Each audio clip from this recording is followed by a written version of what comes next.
हम सबके जनप्रिय लोकप्रिय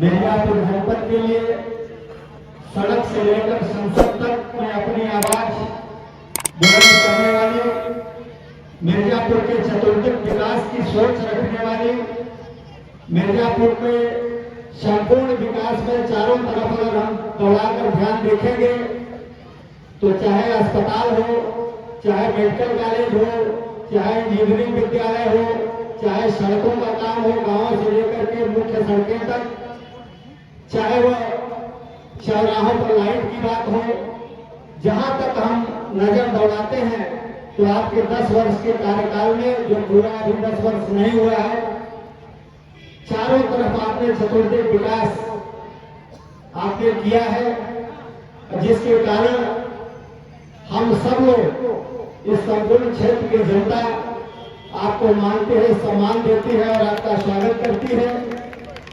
ऐसे में आज आपको बहुत दूर अभी जमालपुर और नारायणपुर जाना है। मैं बीच में बाधक न बनते हुए आपसे निवेदन करूंगा, आपका सम्मान करते हुए, स्वागत करते हुए कि आए और हम सबका मार्गदर्शन करें, बच्चों का मार्गदर्शन करें। वहां श्रीमती अनुप्रिया पटेल। शिक्षा निकेतन जूनियर हाई स्कूल के इस वार्षिक बाल क्रीड़ा महोत्सव के मंच पर उपस्थित भारतीय जनता पार्टी के लोकप्रिय जिलाध्यक्ष सम्माननीय श्री विभूषण सिंह जी, मंच पर विराजमान कोन ब्लॉक के प्रमुख सम्माननीय भाई अनिल सिंह जी, इस मंच पर उपस्थित हमारे वीडियो कोन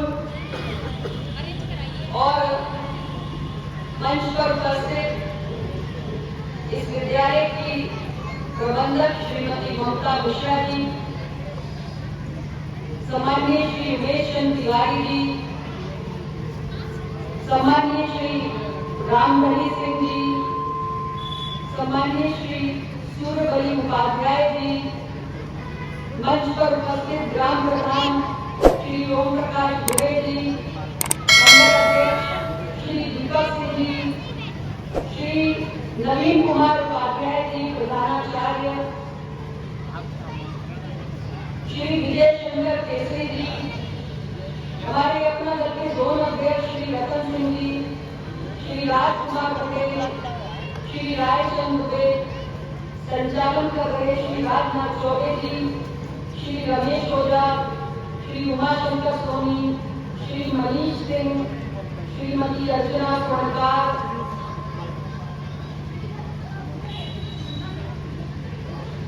श्री भोला बरनवाल, श्री राम आशीष शर्मा, श्री अवधेश उपाध्याय, प्रकाश चंद उपाध्याय, उत्कर्ष दुबे, ब्रिजमान सिंह, संतोष गुप्ता, चंद्रेश शुक्ला, महानारायण दुबे, चंद्र प्रकाश शर्मा, प्रभाकर दुबे, संजय यादव, कृष्ण कुमार बिंद, प्रहलाद पटेल, चंदन सिंह, अमर बहादुर सिंह, हनुमान प्रसाद शर्मा और यहाँ पर उपस्थित सभी हमारे भारतीय जनता पार्टी अपना लोकप्रिय और अन्य राजनीतिक दलों के कार्यकर्ता और पदाधिकारी साथी और इस विद्यालय के सभी शिक्षकगण, सभी छात्र छात्राएं और आज के इस खास अवसर पर उपस्थित सभी हमारे अभिभावक और हमारे मीडिया के साथी। सबसे पहले तो मैं हमारे जो विद्यालय का परिवार है, आप सभी को बहुत ढेर सारी शुभकामनाएं देना चाहती हूँ आज के इस आयोजन के लिए। इस आयोजन के प्रारंभ में हमने अपने विद्यालय में पढ़ने वाली कुछ छात्राओं के सांस्कृतिक कार्यक्रमों को देखा। मैं उन सभी बच्चियों को भी बहुत बधाई देना चाहती हूँ और हमारे सभी टीचर्स को भी, जिन्होंने उन बच्चियों को ट्रेनिंग दी है, जिन्होंने इन बच्चियों का प्रशिक्षण दिया है। बहुत ही सुंदर सांस्कृतिक कार्यक्रमों की प्रस्तुति की झलक आज हम सभी ने यहाँ पर देखी है। उसके लिए मैं पुनः विद्यालय परिवार का बहुत बहुत अभिनंदन करती हूँ। और बच्चों की जब मैं कल्चरल परफॉर्मेंस को देख रही थी तो मेरे मन में ये ख्याल आया कि मैं आप सभी बच्चों से ये बात जरूर कहूँ कि हमारे जीवन में हॉबीज यानी हमारी विशेष रुचि, उसका क्या महत्व होता है। बहुत सारे लोग ऐसे होते हैं जिनकी अलग अलग हॉबीज होती है। आप सब छोटे छोटे बच्चे हैं, किसी को गीत संगीत गाना बहुत अच्छा लगता है, किसी को कोई म्यूजिकल इंस्ट्रूमेंट, कोई वाद्य यंत्र बजाने का शौक होता है। कुछ बच्चे ऐसे होते हैं जिनकी खेल कूद में बहुत रुचि होती है। कुछ बच्चों को डांस का बहुत शौक होता है। कुछ हमारे बच्चे ऐसे होते हैं जो छोटी उम्र में कविताएं लिखने के शौकीन होते हैं। कुछ बच्चे ऐसे होते हैं कि जिनको और अलग किस्म की, जैसे किसी को गार्डनिंग का बहुत शौक होता है। तो सब बच्चों के अलग अलग इंटरेस्ट होते हैं। और मैं सभी बच्चों से ये कहना चाहूंगी, हालांकि ये बात तो मैं बड़ों से भी कहना चाहूंगी, लेकिन हॉबीज को बड़ी उम्र में इंकलकेट करना ये थोड़ा कठिन होता है। हॉबीज हमारे नेचुरल इंक्लिनेशंस होते हैं और बचपन में जब हम अपनी हॉबीज को पिक करके उनको नर्चर करते हैं तो वो जीवन पर्यंत हमारे साथ रहते हैं। तो हमारे रोजमर्रा के काम के साथ साथ, रोजमर्रा के हमारे दैनिक जीवन के दायित्वों के साथ साथ हमारी हॉबीज हमारे जीवन में बहुत इंपॉर्टेंट रोल प्ले करते हैं। अब छोटे छोटे बच्चे हैं, उनको मैं कहना चाहती हूँ कि हॉबीज क्यों इंपॉर्टेंट है। आप ये समझते हैं, आप छोटे हैं, स्कूल आते हैं, तो आपके लिए सबसे जरूरी काम होता है कि आपको पढ़ाई करनी है। आपको अलग अलग सब्जेक्ट्स जो पढ़ाए जा रहे हैं उसमें आपको बहुत अच्छे से अपने सब्जेक्ट्स को लर्न करना है, अपने सब्जेक्ट्स को समझना है। और आपकी कुल मिलाकर जो एकेडमिक परफॉर्मेंस है, यानी साल के अंत में जब आपकी एनुअल रिपोर्ट कार्ड आती है तो आपको किस सब्जेक्ट में कितने मार्क्स मिले, ये आपके लिए बहुत महत्वपूर्ण होता है। और आप सभी बच्चे अपनी सर्वाधिक ऊर्जा उसमें लगाते भी हैं। इस पर तो मैं बाद में आऊंगी। ये मैं समझती हूँ कि सबसे महत्वपूर्ण हिस्सा होता है, सबसे महत्वपूर्ण अंग होता है आपकी स्कूलिंग का। लेकिन इसके साथ जरूरी होता है कि हमारी जो एकेडमिक परफॉर्मेंस है उसके आगे जाकर जो हमारी हॉबीज है, जो हमारे स्पेशल इंटरेस्ट है, जो हमारी विशेष रुचि है, उसको हम जरूर नर्चर करें।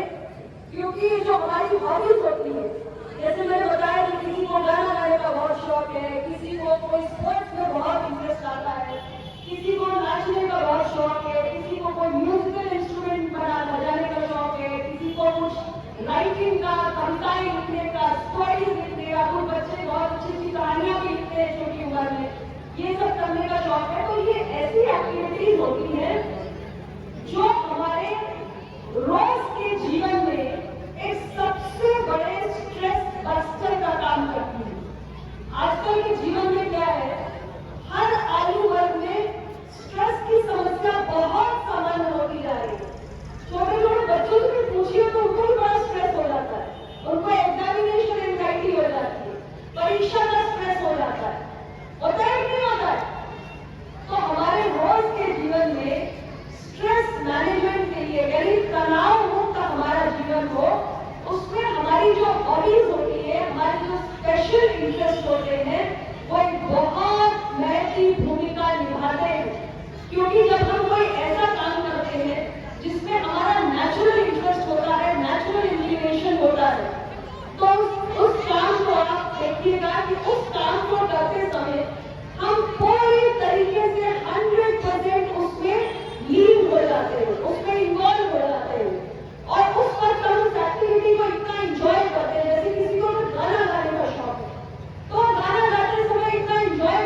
जाता है और वो उस गतिविधि को, उस एक्टिविटी को इतना एंजॉय करता है, उसमें इतना पूरी तरीके से 100% इन्वॉल्व हो जाता है कि उसके मन में, उसके शरीर में एक पॉजिटिव एनर्जी पूरी तरीके से फ्लो करती है, पॉजिटिव इमोशंस फ्लो करते हैं।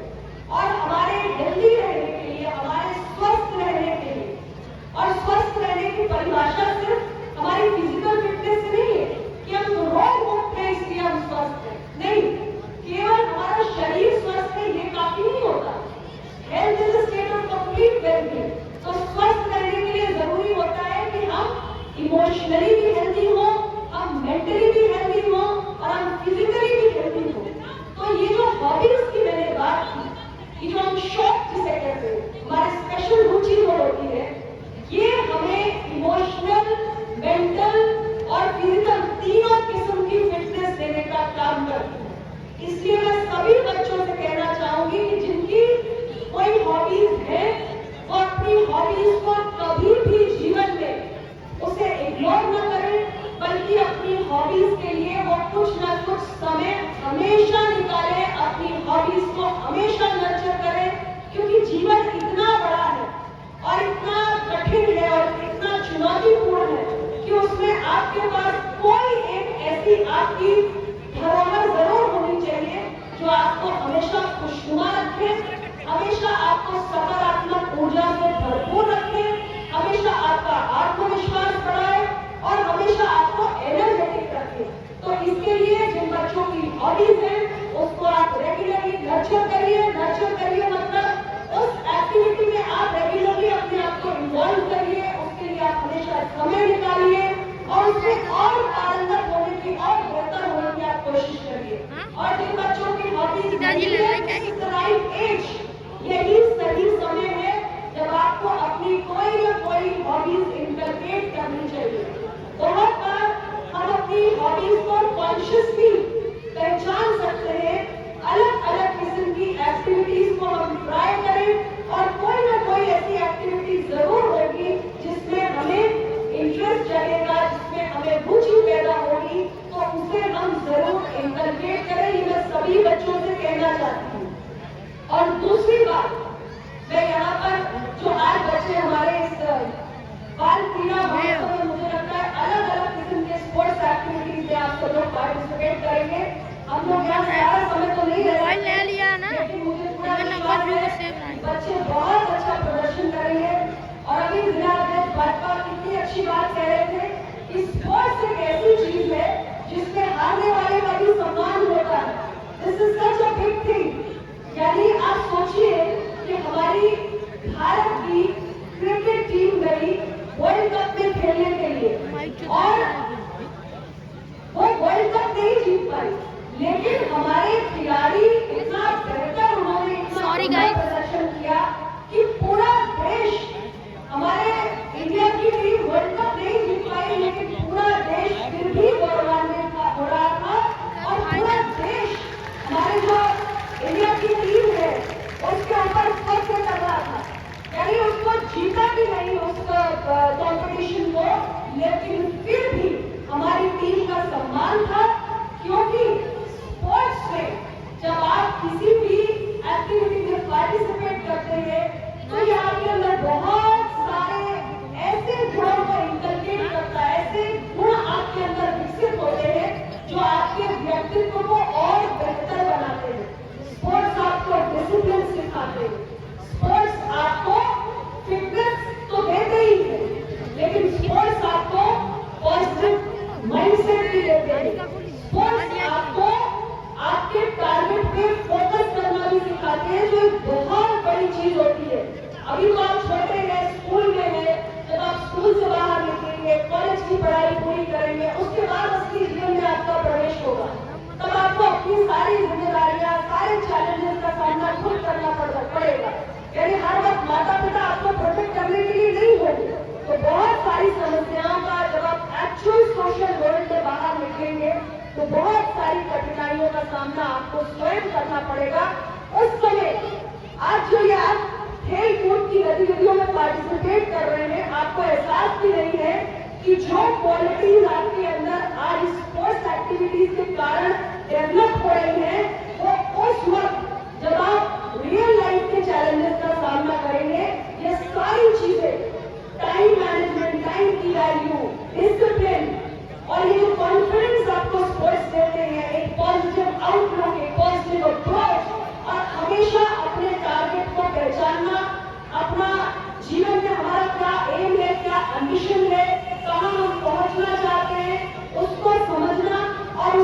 राइट काइंड ऑफ स्ट्रैटेजीज बनाना, ये सारे जो गुण आपके अंदर आ रहे हैं, ये आपको भविष्य की चुनौतियों से डील करने में आपके लिए बहुत मददगार साबित होंगे।